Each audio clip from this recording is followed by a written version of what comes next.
So, good morning po, Pi Earning Team. So, ituturo ko po sa inyo ngayon kung paano mag-activate ng inyong Pi Network. Ano po? May lalabas po sa inyo na don't forget to earn Pi. So, click OK.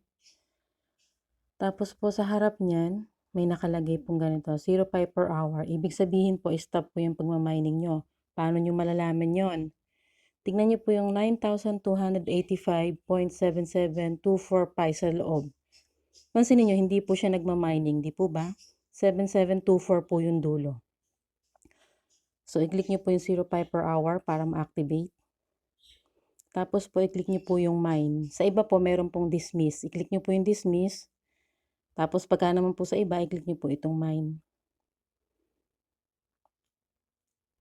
Back to menu lang po. Tapos, i-click nyo po ulit yung Pi Network. Ayan na po ulit. 3.34 Pi per hour. Ibig sabihin, kulay green na siya. Active na po siya ulit. Makikita nyo kung active kung gumagalaw po itong Pi nyo. 9,285.78 ay 79, 17, 27, 36, 45. Every 24 hours po kasi nagmamining yan. Saan nyo malalaman yon? Yung 24 hours nyo. I-click nyo po yung green mining button.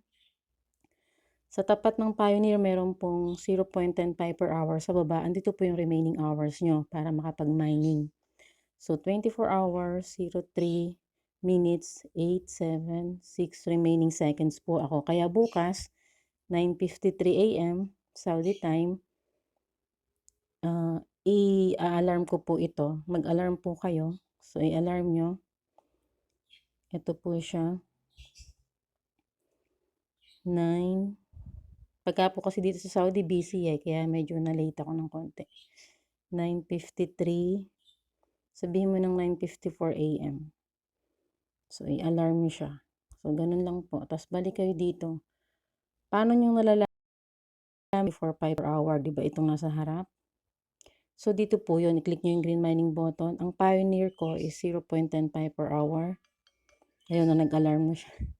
Tapos, yung contributor ko po is 0.10 Pi per hour. Kailangan meron kayong 5 na security connection. Ang bawat isang security connection po is 0.02 Pi per hour. Kaya may total na 0.10 Pi per hour. Tapos 3.14 po sa ambassador. 3.14 Pi per hour kasi meron akong active na 64 i-multiply sa 25% times po sa 0.10 plus 0.10. Saan galing yung 0.10? Sa Pioneer plus 0.10 ulit sa contributor. Kaya 3.14 yung total niya sa ambassador. So, pag pinagsama-sama mo itong 0.10, 0.10, 3.14, anong sagot?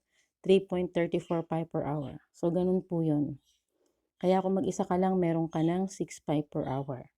So, that's all for this morning. God bless always and more power.